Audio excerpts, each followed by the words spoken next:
बहुत शुक्रिया। खुदावन आपको इसी तरह रूह से ममनून करके इस्तेमाल करे।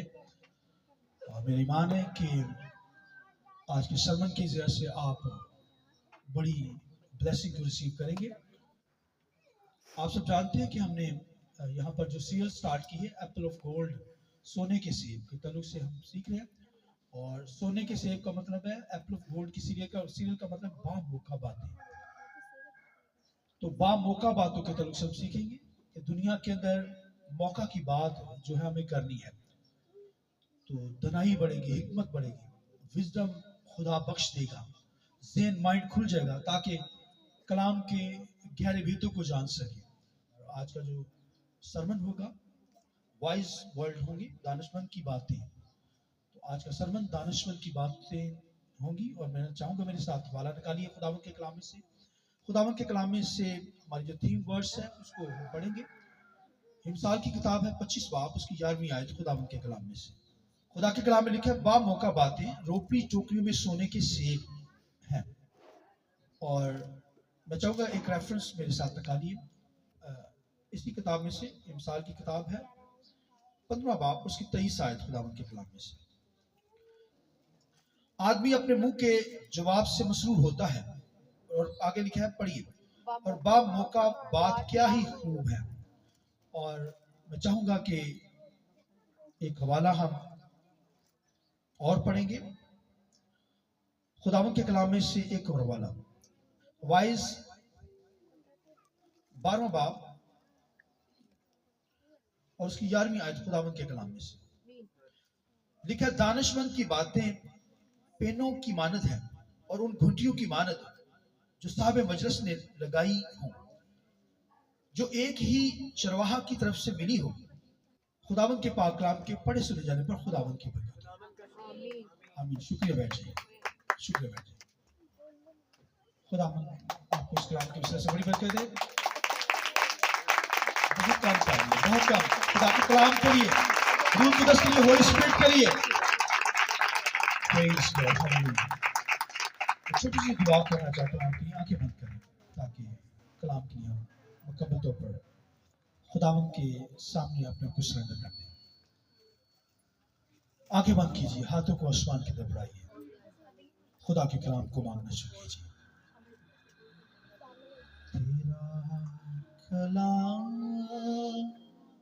ज़माने में है खुदा बंदा, कहिए, तेरा कलाम ज़माने में है खुदा बंदा, असर दिखा के रहा जिस भी रूप में आया, असर दिखा के रहा जिस भी रूप में आया, तेरा कलाम ज़माने में है खुदा बंदा,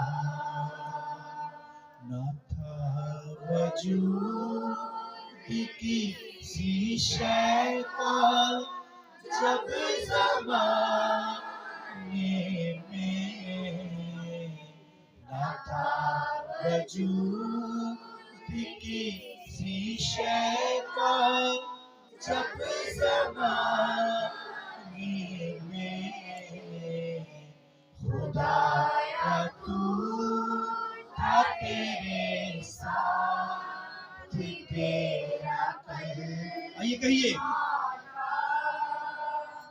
खुदाया तू था तेरे साथ तेरा करना था, असर दिखा के रहा जिस भी रूप में आया, असर दिखा के रहा जिस भी रूप में आया, तेरा कलाम ज़माने में है खुदा,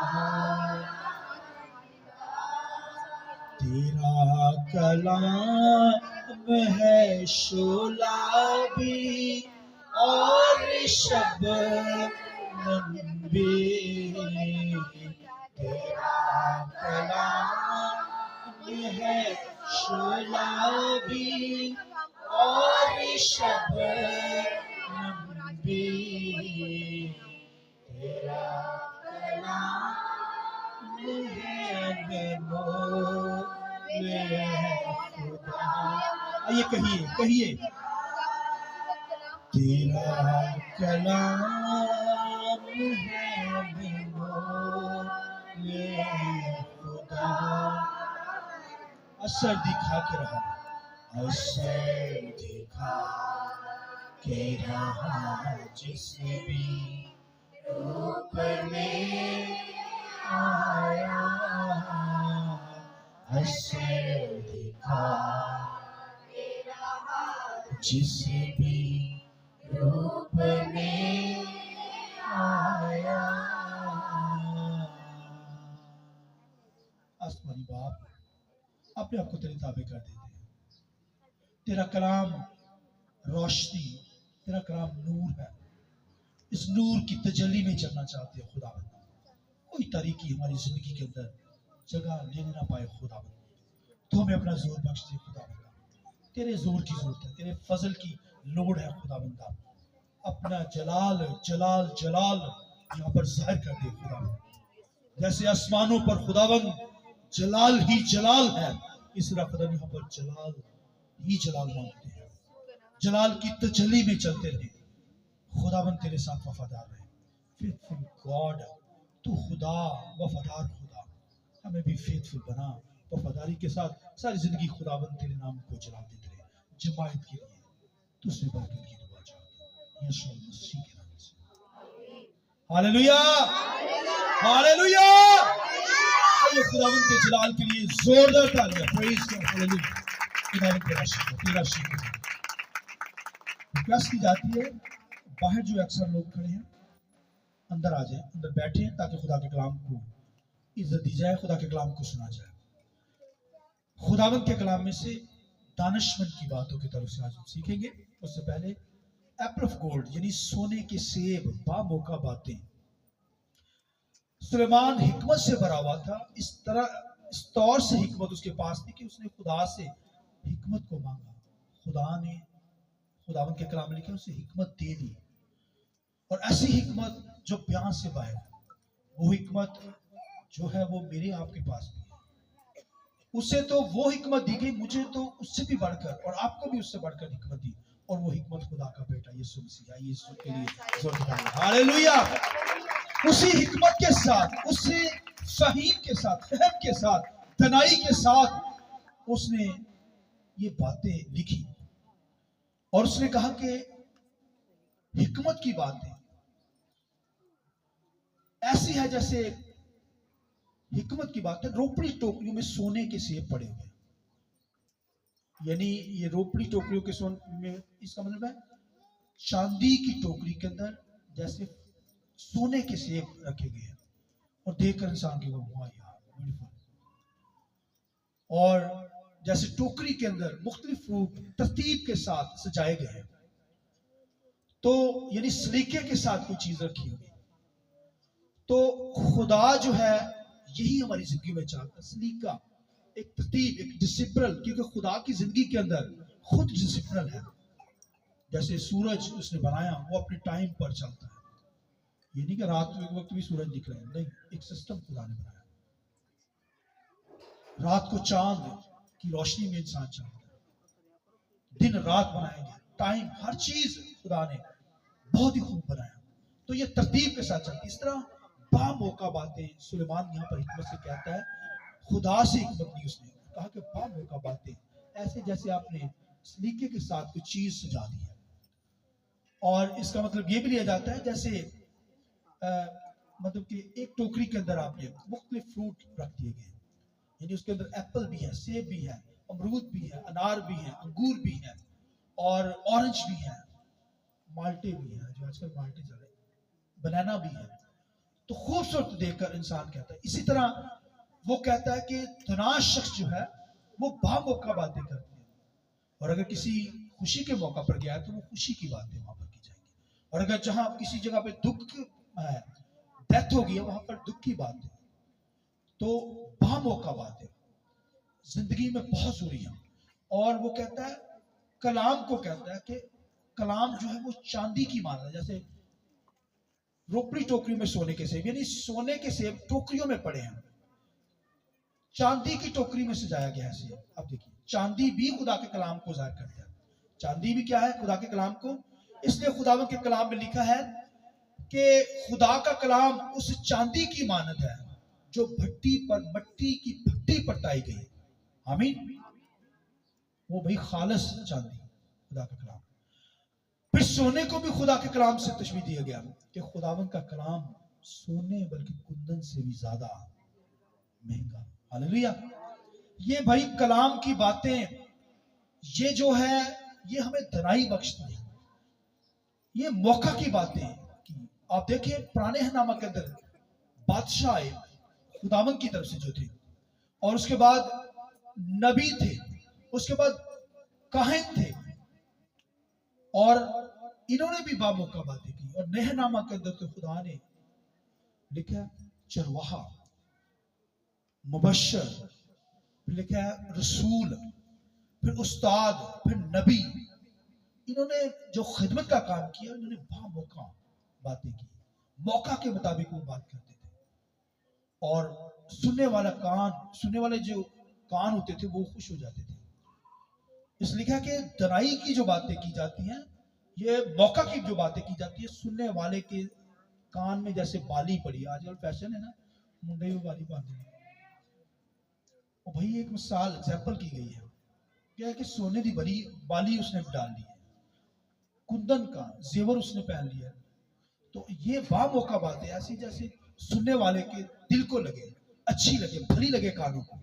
तो मेरी और आपकी जिंदगी में मौका की बात की जाए, लोगों को बरकत मिलेगी, लोग ब्लेस्ड होंगे। और ये बामौका बातें हमारी जिंदगी में बहुत जरूरी है। और इसका रूहानी मतलब यह है कि कलाम की बातें हमने सुनी है मौका के मुताबिक। और फिर दानिशमंद की बातें जो है, सुलेमान कहता है, हिकमत से भरा हुआ था सुलेमान, वो कहता है दानिशमंद की बातें पेनों की मानद और उन घुंटियों की मानद जो साबे मजलिस ने लगाई हो। साबे मजलिस और एक ही चरवाहा की तरफ से मिली हो, यानी साबे मजलिस ये खुदा है, और उसके बाद खुदा का खादम। तो ये लिखा खुदा का कलाम की ना पेनों और घुंटियों की मानद जो साबे मजलिस ने लगाई हो। खुदा के खादम ने, खुदा ने लगाई है। और साबे मजलिस कलीसिया में लिखा एक ही चरवाहे की तरफ से मिली हो। आज तो बेशुमार खादम है, मगर कलीसिया का जो खादम है उसके जरिए से मिली हो। लिखा एक ही चरवाहा से मिली हो। और लिखा है खुदा का कलाम पेनों की मानद। पेने जो होती है ये चरवाहे की टर्म, ये भेड़ों को जब वो लेकर चलता है तो उसकी स्टिक के आगे जो है वो पेना लगा था। पेना मतलब नोकदार एक चीज होती है, जैसे सुई टाइप होती है। तो जब भेड़ों को वो चरागाहों में लेकर चलता है, खुराक के लिए लेकर चलता है, तो भेड़े जो निकल जाती हैं बाहर की तरफ, क्योंकि तरतीब के साथ लेकर चल रहा था। तो जब वो कोई भेड़ निकलेगी तो वो पेना चुभता है। वो क्या करता है? पेना क्या करेगा? चुभेगा। जब चुभेगा, उसे चुभन आएगी, दोबारा अपनी डायरेक्शन की तरफ आएगी, अपनी मंजिल की तरफ, दुरुस्त मंजिल की तरफ हो जाएगी। तो ये भाइयों पेना जो है चरवाहा अपनी स्टिक के आगे लगा के रखता है। वो जब भेड़ अपनी राह को बदलती है ना, इधर उधर होती है, तरतीब को खराब करती है, वो पेना जो होता है, ताकि वो सही तरीके से उसी तरतीब में जाकर चारा खा सके। फिर चश्मों के पास जब पानी पीने के लिए जाए तो इधर उधर ना भागे, बल्कि एक तरतीब के साथ पानी पी सके। जब वो भेड़खाना में उसे वापस लाता है भेड़ों को, तो उस वक्त भी भेड़ें जो होती हैं वो भेड़खाना में कुछ जाना नहीं चाहती, इधर उधर जाती है। उनको पेना चुभोता है चरवाहा, ताकि वो सही मंजिल की तरफ आए, सही जगह पर पहुंचे। और इसी तरह खुदा का खादम भी मौका के मुताबिक जब कलाम करता है तो लोगों को फिर भाई पेना चुभोया जाता है। लिखा है साबे मजलिस ने लगाया, एक ही चरवाहा की तरफ से मिला हो। लोग कहते हैं यार सारा कलाम तो मेरे ही हो गया, पास्टर साहब ने मेरे ही लाता है, इसका मतलब पेना चुभा उसे। भाई पास्टर ने कलाम के जरिए से जो बात की है वो पेना है, ताकि आपकी डायरेक्शन सही हो, आपकी तरतीब सही हो, आप सही सिमत की तरफ, सही मंजिल की तरफ चल सके और आप आसमान की बादशाही में दाखिल हो सके। हालेलुया। ये पेना चुभोने का मतलब है। पेना का मतलब जब तकलीफ होती है ना, कुछ लोग इंजेक्शन नहीं लगवाते, तो डॉक्टर कहना टीका लगाओगे इधर सही हो जाएगा, टीके लगाते हैं सारे, तो वो टीका लगाता है ना फिर सही हो जाता है, ताकि सही बंदा हो जाए। तो खुदा का खादम कलाम की वजह से जब पेना चुभोता है ना तो फिर तकलीफ होती है। कुछ लोग तो नाराज होकर भाग जाते हैं, बड़े पेने लगाए हुए, तो कुछ लोग भाग जाती है भीड़ें, वो दोबारा नहीं काबू होती। सारी जिंदगी वो दिल में यही रखते हैं, पादरी ने मैंने क्या मेरे साथ ऐसा नहीं किया, ऐसा नहीं किया। तो पेना चुभोया जाता है ताकि आपकी सिमत सही हो सके, डायरेक्शन सही हो सके। और जिन्हें पेना चुभता है वो सही सिमत में आ जाते हैं, जो खुदावन के बुलावे के मुताबिक है। जो बुलावे के मुताबिक नहीं है वो निकल जाते हैं। बेशुमार लोग हमारे साथ ऐसे निकल गए क्योंकि पेना चुभा है। और ये पेना चुभोया जाता है, खुदा भी चुभोता है। जब खुदा से हटते हैं, गुनाह के अंदर पड़ते हैं, खुदा पेना चुभोता है। कोई बीमारी, कोई दुख आ जाता है, हादसा होते हैं, फिर माफी मांगते हैं, फिर बहाल खुदा कर देता है। जब आप माफी मांगते हैं फिर खुदा क्या करता है, माफ करता है। मगर पेना चुभोया जाता है। बीमार होंगे, सुई लगाई जाएगी ताकि आप ठीक हो जाए, सिमत पकड़ लें। आमीन। रूहानी तौर पर आसमानी बादशाही की सिमत पकड़े, मंजिलों पर जाना, अपने आसमानों पर जाना। तो लिखा है खुदा का कलाम दानिशमंद की बातें पेनों और घुंटियों की मानी। घुंटियां क्या होती है? ये कील जो होते हैं जिनके ऊपर चीजें लटकाई जाती हैं, जैसे कोई तस्वीर लटका देते हैं या कोई डेकोरेशन पीस लटका देते हैं, कोई ट्रॉफी रख देते हैं, लटका देते हैं। इसका मतलब है ये चीज इस पे मजबूती के साथ लगी हुई है और फिर वो खूबसूरती भी इसको शो करती है। आमीन।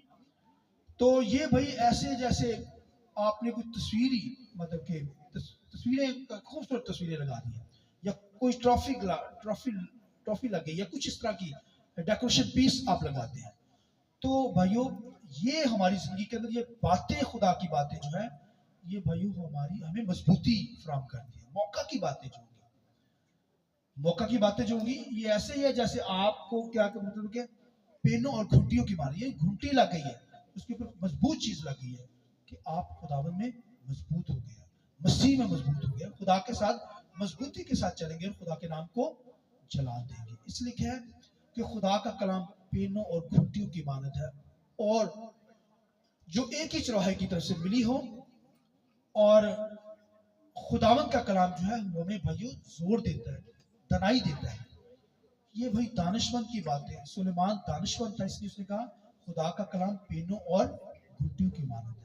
दाऊद क्या कहता है? दाऊद कहता है दानिशमंद दाऊद भी था, इसलिए दाऊद ने भी ज़बूर 119 के अंदर क्या कहता है? तेरा कलाम क्या है? बिल्कुल खालिस है, इसलिए तेरे बंदा को इससे ये दानिशमंद बातें। फिर वो कहता अच्छा हुआ कि मैंने मुसीबत उठाई ताकि तेरे आइन सीख जाऊं। ये उसने ज़बूर 119 के अंदर कहता, तेरा कलाम मेरे कदमों के लिए चिराग और मेरी राह के लिए रोशनी है। आमीन। तो कहता तेरे कलाम को मैंने रख लिया ताकि फिर गुनाह ना करूं। ये दानिशमंद बात है। और सुलेमान ने हिकमत के साथ उससे क्या कहा? कहता है कि वो क्या कहता है भला? वो कहता है कि तेरा कलाम जो है वो हिकमत है, दनाई है।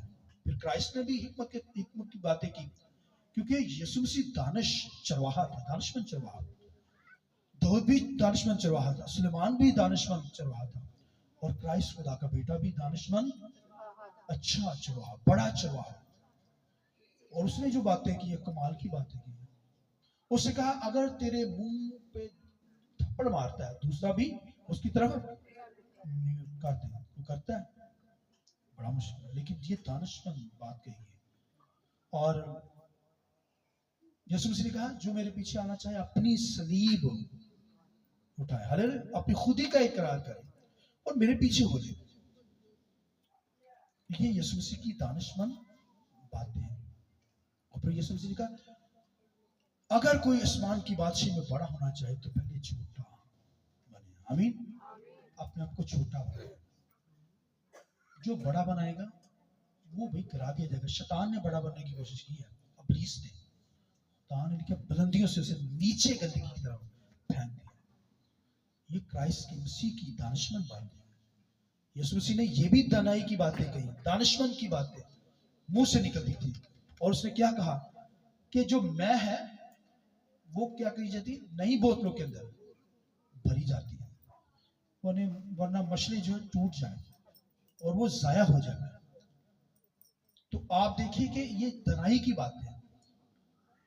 तो मसीह की जिंदगी में दनाई की बातें थी और मेरी और आपकी जिंदगी के अंदर भी ये दनाई की बातें हैं। पौलुस रसूल भी दानिशमंद था और दानिशमंदी की वजह से उसने क्या कहा, उसने कहा मैं अब जिंदा ना रहा बल्कि मसीह मुझ में जिंदा है। ये दनाई की बात है। वो जान गया कि मैं जिंदा नहीं रहा बल्कि कौन है मेरे अंदर, मसीह जिंदा है।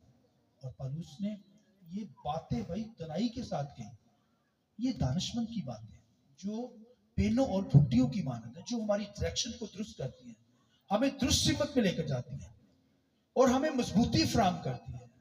ये भाई खुदा का कलाम ही है जो हमारी तरबियत करता है, हमारी काट छांट करता है ताकि हम सही सिमत पकड़ें, आसमान की बादशाही के लिए तैयार हो जाए। और यीशु मसीह ने दानिशमंद की बातें ये भी कही। बेशुमार बाइबल के अंदर बड़ी बड़ी है, इंजील मुकद्दस के अंदर। और यीशु मसीह ने ये भी कहा कि एक शख्स था जिसे क्या मिल गया, खजाना मिल गया। उसने एक खेत में उसे दफन कर दिया और अपना सब कुछ बेच डाला और लिखा है कि उस खेत को मूल ले लिया। आमीन। और खुशी करता रहा। यानी ये आसमान की बादशाही की बात है। हमें खुदा का कलाम पेनों और घुट्टियों की माने, ये हमारी डायरेक्शन को दुरुस्त करता है, हमारी सिमत को आसमान की तरफ लेकर जाता है। ये मसीह की बात है, दानिशमंद की बात है। जैसा मेरी और आपकी जिंदगी में भाइयों कायम रहे, हमें ये स्ट्रॉन्ग करती है, मजबूत करती है और आसमान की सिमत में लेकर जाती है। इसलिए खुदा के कलाम से मोहब्बत कीजिए, इसको सुनिए, क्योंकि इससे बढ़कर कोई चीज नहीं दुनिया के अंदर। बोलिए आमीन। खुदावंद इस कलाम की उस तरह से गुजारा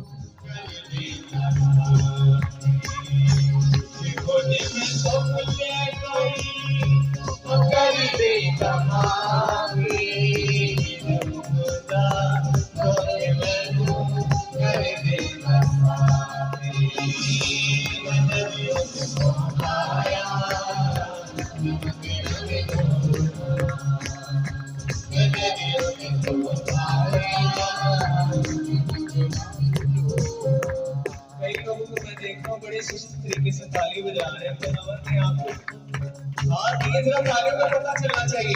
सब जरा से सुना के बताना है। बेजार सब दुआ वाली मिठाई तेरा दुआ वाली मिठाई तेरा